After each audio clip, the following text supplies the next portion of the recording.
33 years, I was in a system that didn't know how to help an individual that had endured so much abuse. I was let down by society, by doctors, law enforcement, social workers, and psychiatrists. Starting at the age of 5, Amy Gurnis was sexually abused by a friend of the family. I spent the first half of my life trying not to die at my abuser's hand. I spent the second half of my life trying not to die at by my own hand. I've had a long, difficult struggle of 33 years, and it's only been in the last 5 years that I've really began to thrive. A lot has changed since Amy had to endure so much pain. There are now child advocacy centers like Matty's Place that make a child feel safe when the world around them is crumbling. Matty's Place provides a single child-friendly environment in which a child who has been abused can receive medical and mental health services. The building itself will be a house, so it will look like a home instead of an institution. So when they walk in the door, there will be things that are similar to being in a schoolroom. There will be art on the door, there will be toys. There are more than 700 child advocacy centers in the United States, with only 3 in Minnesota. And now a Winona task force including county attorneys, the Sheriff's Department, the Winona Police Department, and the Winona Public Schools is seeking funding for a child advocacy center, Matty's Place in Winona. Statistics have been coming out and people have been more, interested in having regional child advocacy centers in each of the states. So we are very fortunate that we could start a child advocacy center here in Minnesota, in southern Minnesota. The closest child advocacy center is located in Minneapolis, so access to services for maltreated children and their families is extremely difficult. A child advocacy center in Winona will get abused children and their families the help they need quickly. Child advocacy centers improve the delivery of mental and medical care to abused and neglected children, increase the chances of conviction, and are cost-effective. Research is pretty clear that children who are serviced through a Children's Advocacy Center, they're much more likely to have their allegation come to court, they're much more likely to have a guilty plea, they're much more likely to receive better medical services and mental health services. So the research is pretty clear. Child advocacy centers are based on a successful model that is now widely used. Matty's Place will be a neutral facility where interviews can be conducted and services provided for children who are alleged to have been abused. Right now, our interviews are currently done over at the Department of Human Services in their family room.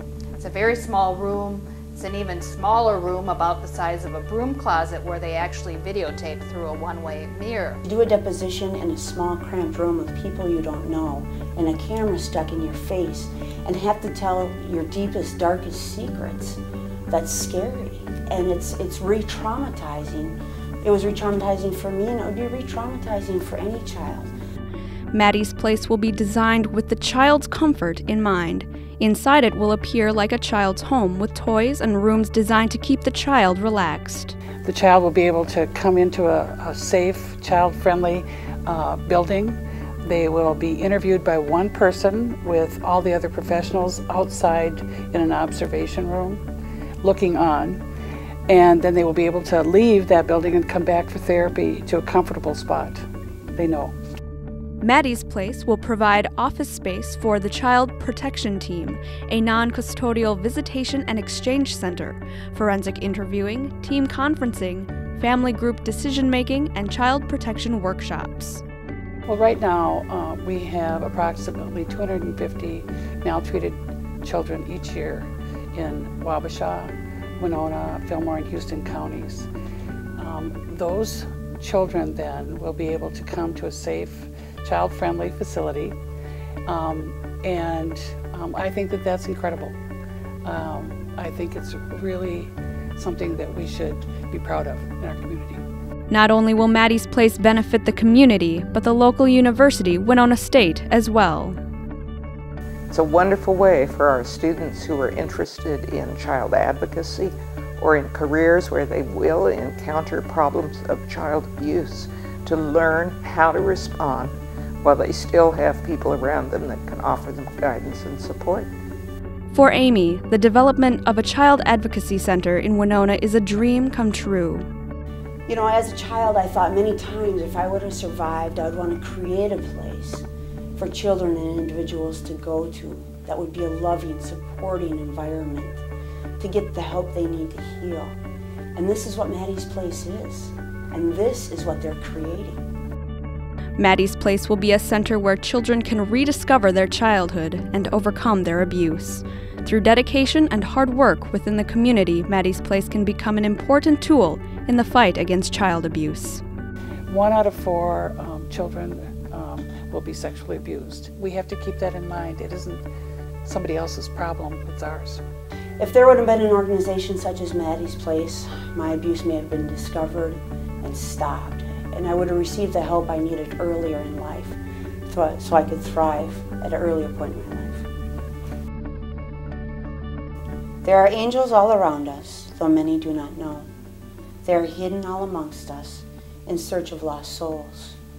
Their job is not easy. They help the wayward bound. They do their blessed work so silently, so they are never to be found. But God is watching closely and will bless them from above. He will give them eternal grace and never-ending love. For the work they do is sacred. They save despairing souls and give them hope and faith and courage to behold.